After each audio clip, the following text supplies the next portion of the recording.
I remember the first night clearly. It was early October, the air cool enough that you could smell the damp leaves and chimney smoke in the neighborhood. I had just moved into a quiet cul-de-sac on the edge of town, one of those streets where everyone decorated early for Halloween. My house wasn't anything special, but the porch light gave it a warm glow that made it feel safe. I didn't know then that I'd start dreading that same light within a week. The first pumpkin appeared on a Wednesday morning. It was small, no bigger than a softball, with a crooked little stem that made it look oddly human-like. It sat perfectly centered on my welcome mat. I figured it was some neighborly Halloween gesture, or maybe a kid's harmless prank. Still, the precision of how it was placed made me uneasy in a way I couldn't explain.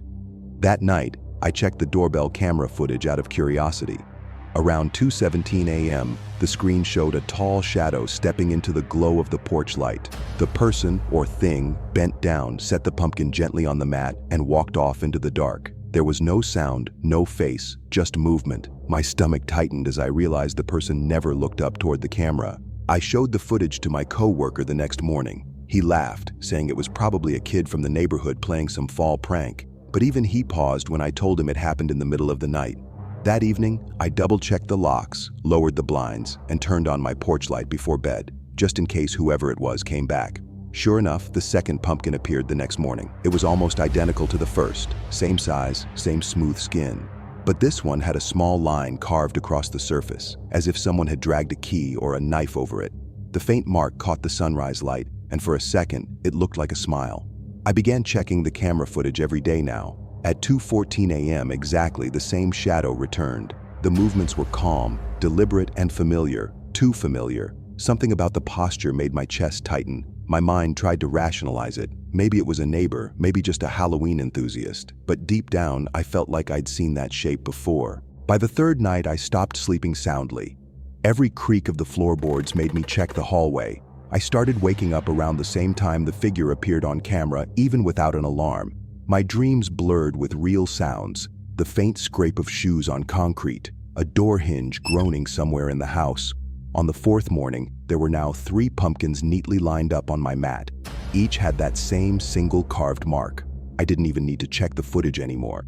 Somehow I already knew it would show the same figure moving with the same steady rhythm, as if rehearsed. That's when I noticed something else. The shadow's arm length and gait looked almost exactly like mine. I couldn't focus on work that entire day. My mind kept circling back to those pumpkins lined up like little warnings. When I came home that evening, the porch felt different, colder, like the air itself was aware of me. I picked up one of the pumpkins, half expecting it to feel warm, but it was ice cold, as if it had been left in a freezer. That small detail made me realize whoever was doing this was putting in effort, real effort. That night, I set up extra lighting around the porch and adjusted the motion sensor sensitivity on the camera. I even positioned my phone to alert me instantly if there was movement outside. For the first time since moving in, I felt genuinely paranoid. Every sound seemed amplified. The wind brushing against the siding, a distant dog barking, even the faint tapping of tree branches against the window. At 2:10 a.m., the alert pinged. My heart jumped as I opened the live feed. The porch light flickered slightly and the familiar figure stepped into view again. Only this time, it didn't place a pumpkin. It stood there facing the door. I couldn't see its face, but its head tilted slightly, as if it was listening for movement inside. I froze in bed, afraid to even breathe. After a minute, the figure turned and disappeared off screen. I replayed the clip over and over, each time feeling that same sinking dread. It wasn't just a prank anymore. It felt personal. The next morning, a 4th pumpkin sat in the exact same spot. This one had 2 marks carved into it, faint but clear. I started wondering if the carvings meant something, like a countdown. I told myself I'd get some sleep, but I couldn't. I lay awake, staring at the ceiling, feeling like I wasn't alone. Around 3 a.m., I heard soft footsteps above me, slow, measured, directly over my bed. I forced myself to sit up, clutching my phone. The attic. My house had an attic door in the hallway ceiling I'd never once opened. My throat tightened as the sound faded away, leaving only silence. The next morning, I tried to convince myself it had just been the house settling. But when I walked out to leave for work, there was a 5th pumpkin waiting. Unlike the others, this one was cracked slightly at the top, a hairline opening that looked almost like it was meant to be peeled apart. I didn't touch it. I just stood there staring as my breath showed in the cold morning air.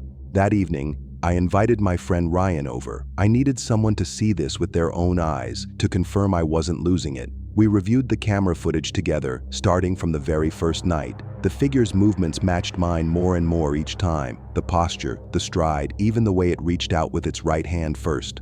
Ryan looked at me, uneasy, and asked if I ever sleepwalked.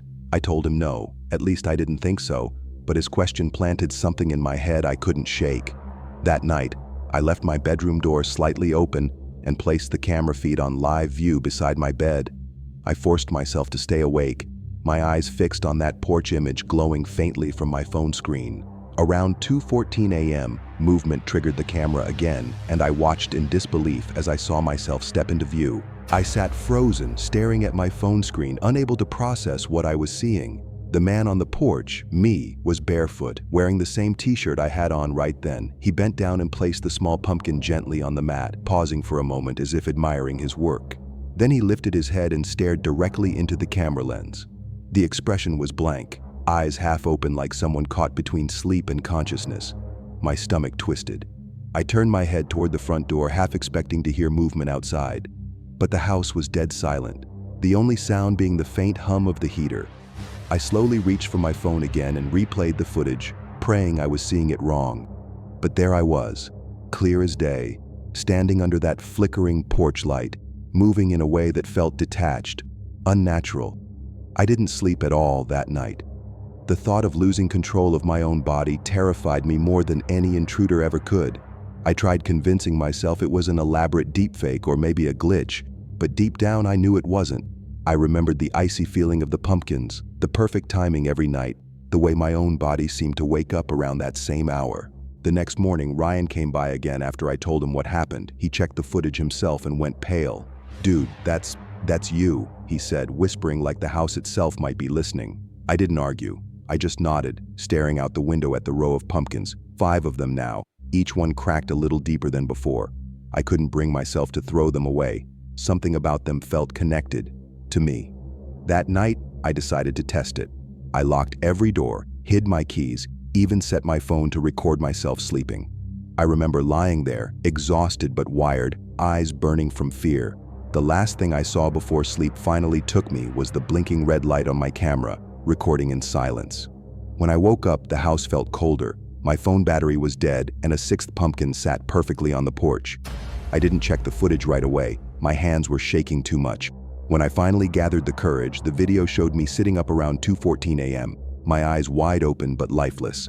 I stood, walked calmly to the door, and disappeared from the frame. The rest of the recording was static until 2:27 when I returned, smiling faintly, dirt smudged on my arms. I called Ryan again that morning, but he didn't answer. I texted him, then decided to go to his house myself. When I stepped outside, I froze. There were now 7 pumpkins, all with matching cracks, like they were growing mouths. The air was still, heavy, and for the first time, I noticed faint footprints leading from the porch to the side of the house. My own footprints. That night, I didn't even try to sleep. I sat in the living room, every light on, watching the camera feed in real time. When the clock hit 2:14, my heart stopped. The door creaked open on its own and a cold breeze drifted in. I saw myself step inside, mud on my feet, eyes glassy, expression blank.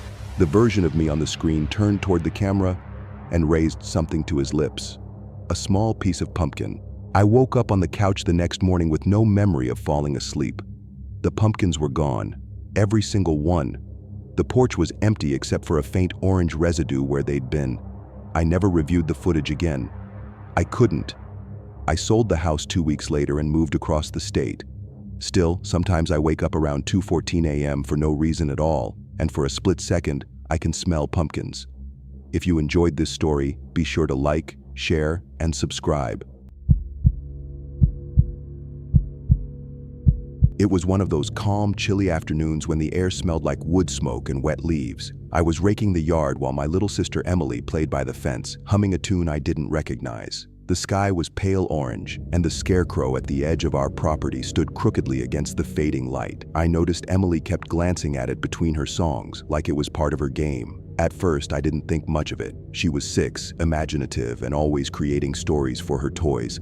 But after a while, I realized she wasn't talking to her dolls. She was talking toward the scarecrow. I watched her lips move, her head tilt as if she were listening. When I finally asked who she was talking to, she turned with a little grin and said, "Jack." I laughed and asked, "Who's Jack?" expecting her to say it was pretend. Instead, she pointed right at the scarecrow and said, "He talks funny, but he's nice." Something about the way she said it, so serious and certain, made the back of my neck tighten. I tried to brush it off, but I caught myself looking at that old scarecrow long after she went back inside. That evening, I was setting the table when Emily ran up to me, clutching her stuffed rabbit and whispering that Jack didn't like being ignored. I asked what she meant, and she said he wanted me to say goodnight to him too. I stared out the back window. The scarecrow was barely visible in the darkness, just a faint shape under the yard light. I humored her, stepping outside and muttering, "Good night, Jack," into the cool air. The cornfield beyond the fence rustled softly, and for a second, I thought I saw the scarecrow's sleeve move. I told myself it was the wind, but that night, I had trouble sleeping, because every time I closed my eyes, I could picture Emily's small hand pointing toward that crooked figure. The next morning, she was already at the window before breakfast, waving at the yard. I asked her what she was doing, and she said Jack didn't sleep much. That was the first time I felt uneasy, because even from inside, I could swear the scarecrow's head was turned slightly more toward the house than it had been before. Later that afternoon, I found Emily outside again, sitting cross-legged near the fence. She had 2 small apples placed in front of her, one half-eaten. When I asked what she was doing, she said Jack liked apples, but only red ones. I looked at the scarecrow. It hadn't moved, but there was a small dark patch at its feet that hadn't been there before. That night, the wind picked up, and I heard soft scraping sounds from the backyard. I peeked through the blinds and saw the scarecrow swaying, its hat nearly falling off. Just as I was about to turn away, a shape darted past the window, a small one. My heart dropped when I realized it was Emily, barefoot, walking toward the fence. I rushed outside, calling her name, but she just stood there in her pajamas, looking up at the scarecrow. Her voice was barely a whisper when she said, "He wanted to see me before bed." I scooped her up and carried her inside, locking the back door. For the first time, I started to wonder if something about that scarecrow wasn't just straw and cloth after all.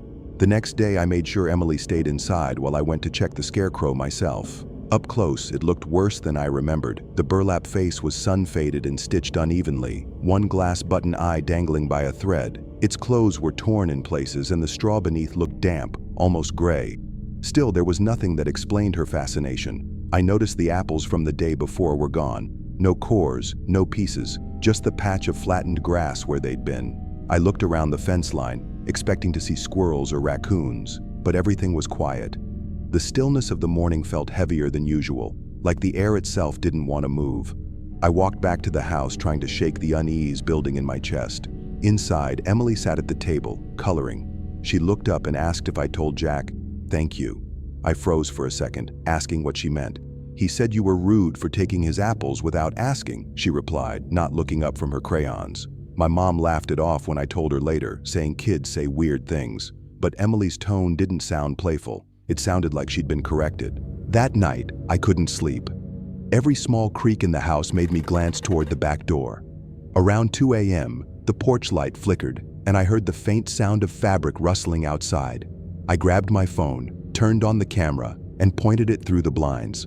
The scarecrow was still there, but its head was tilted lower than before, like it was staring right at the house. I told myself it had fallen slightly from the wind and forced a laugh, but the feeling wouldn't fade. The next morning, I checked again. Somehow, the scarecrow was straight again, not leaning, not shifted, just standing perfectly still in the same spot. Emily was already sitting by the window, watching it quietly. She turned to me and said, "He's happy you looked." That day after school, she ran up to me, excited, saying Jack had a new friend now. I asked what she meant, and she said, "He told me someone else wants to play too." My stomach dropped a little because I noticed fresh footprints near the fence when I got home. Small ones like hers, but not as deep as if someone had only stood there a moment. By the 4th evening, even Mom started to look uneasy. Emily had begun leaving small objects by the fence, buttons, hair ties, toy rings. When Mom asked why, she said Jack wanted them as gifts. That night, I heard her talking again through the window. Her voice was low and calm, but there was another sound beneath it, a dry, whispering tone I couldn't place. I went outside quietly, heart pounding, and found her crouched near the fence again. The scarecrow's head seemed lower than before, its shadow stretching unnaturally long in the yard light. Emily turned and smiled at me like nothing was wrong. When I asked what Jack said, she answered, "He likes you better now." That night, I moved her bed into my room. I didn't tell Mom exactly why, but I couldn't stand the thought of her near that window again. I kept the curtains closed tight and left the porch light on. Still, when the wind brushed against the house, I swore I heard faint whispering outside, soft, uneven, almost like straw brushing against glass. By the fifth night, something about the air felt wrong. The temperature had dropped fast, and the yard was coated in fog that swallowed the fence completely. I checked the scarecrow from the window. It was barely a silhouette now, a crooked figure with one arm bent toward the house. Emily was asleep beside me, clutching her rabbit, but I kept waking up to faint tapping sounds coming from outside. Around midnight, the motion light flicked on. My pulse jumped. I grabbed my phone and opened the security app for our backyard camera. Through the grainy screen, I saw the scarecrow, but it wasn't where it should have been. It stood closer, right at the edge of the porch, its shadow stretched across the steps. I blinked, thinking the feed was glitching. Then I realized it was live. I rushed to the back door, turned the lock, and stared through the glass. The fog made everything hazy, but I could still make out the outline, still and wrong. The scarecrow's head seemed slightly raised now, as if it were watching me. I stepped back, heart hammering, and whispered to myself that maybe someone moved it as a prank. But I couldn't think of anyone who would. The next morning, the scarecrow was back in its spot like nothing had changed. I tried convincing myself it had all been stress, that I'd imagined the whole thing. But when I walked closer, I noticed something hanging from one of its sleeves, a small red hair tie. Emily's. My throat tightened. I yanked it off and went straight inside, not saying a word to her. That evening I told Mom we should get rid of it. She agreed immediately, saying it had always given her the creeps. We planned to take it down in the morning, but later that night, as I was brushing my teeth, I heard Emily whispering again. Only this time she wasn't near the window. She was in the hallway, talking softly to the wall.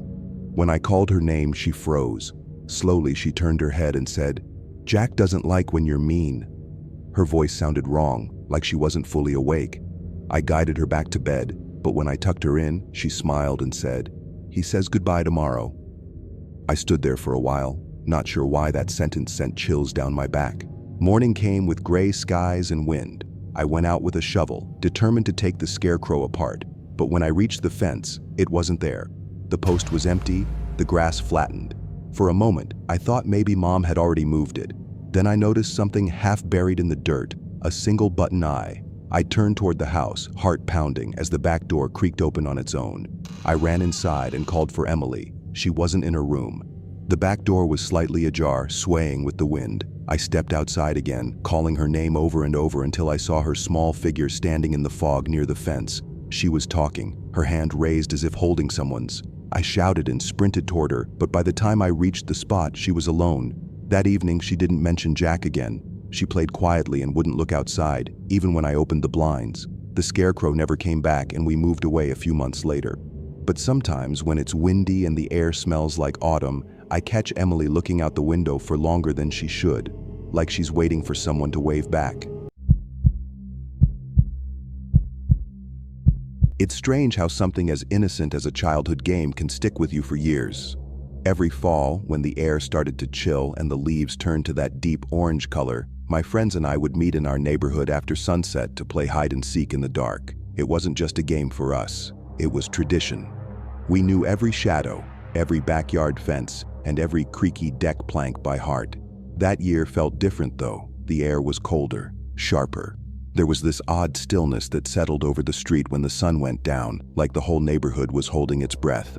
I remember noticing how early it got dark that October, how even the streetlights seemed dimmer than usual. But none of us thought much of it at the time. We just grabbed our flashlights and met like we always did. There were 5 of us: me, Ryan, my sister Claire, and the twins from across the street, Ben and Luke. We used to argue over who got to be the seeker, but that night, no one wanted to. The darkness felt heavier than usual, almost like it didn't want us there. Eventually, I volunteered, counting out loud against the tall maple tree in my front yard as everyone scattered into the night. When I opened my eyes after counting to 30, I remember how quiet it was. Normally, I'd hear laughter or footsteps crunching through leaves, but that night, nothing. Just the soft hiss of wind moving through the trees. I clicked on my flashlight and swept it across the yards. The beam looked weak, barely cutting through the darkness. The first place I checked was the back fence behind the twins' house. There was a small gap where they usually hid, but when I crouched down, I noticed something strange. Two small footprints in the dirt that didn't match anyone's shoes. They were too small to be Ryan's or the twins, but they didn't look like Claire's either. It was like someone else had been standing there watching. I called out, trying to sound confident, but my voice came out thinner than I expected. "All right, guys. I know one of you's back here." No answer, just the sound of leaves rustling across the yard. I shined my light again, and for half a second, I thought I saw movement near the old garden shed. A flash of something pale ducking out of sight.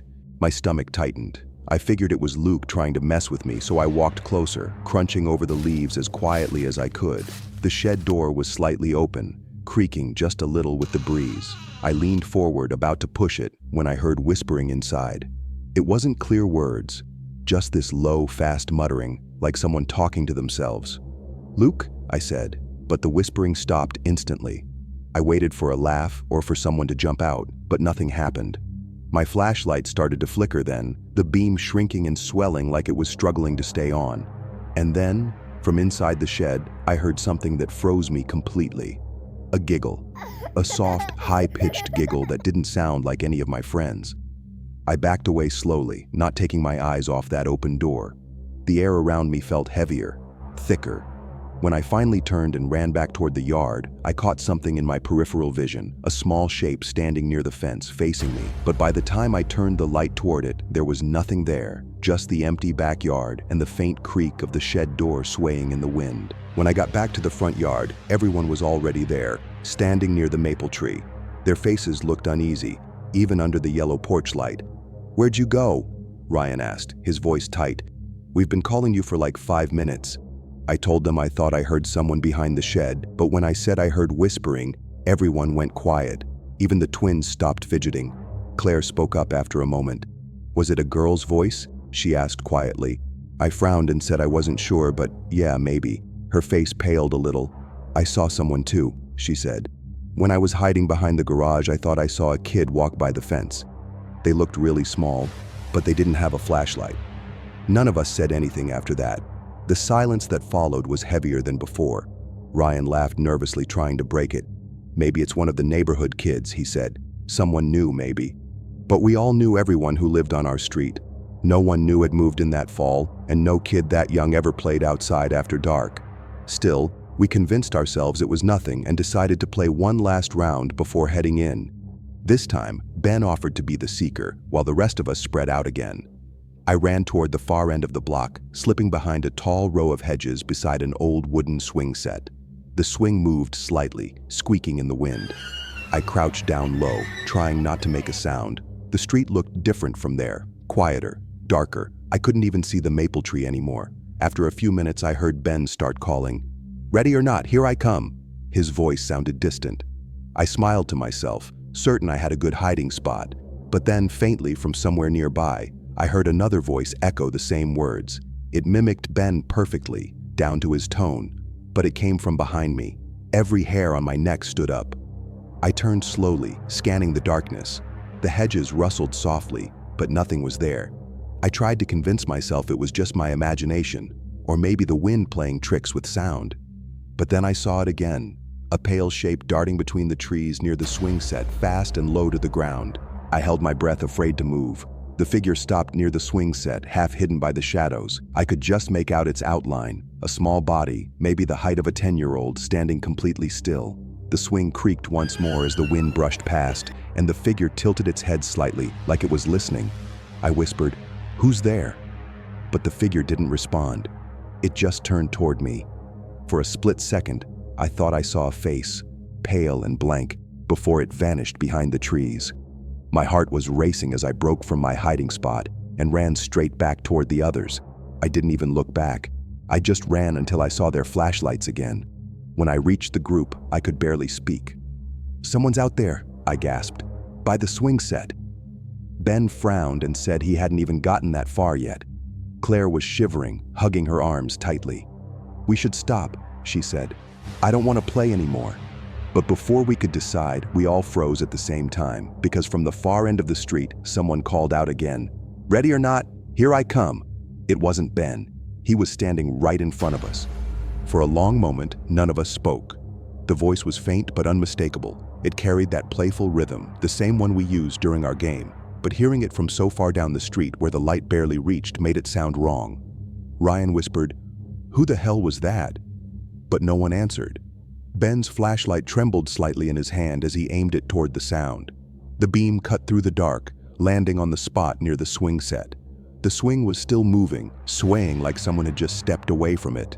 No one was there now. The trees behind it rustled gently, and a few dead leaves drifted across the grass. "I think we should go inside," Claire said, her voice small. I nodded quickly, but before we could move, the voice came again, closer this time. "Ready or not," it whispered, dragging out the words. I turned my head so fast my neck hurt. It sounded like it was coming from the yard right behind us. We all huddled together instinctively, and Ben swung the flashlight around. The beam caught something standing beside the hedge, small, motionless, and facing us. It looked like a person, but its clothes were dirty, shredded, and its head tilted to the side in a strange angle. Ryan took a cautious step forward, his voice shaking. "Hey, who are you?"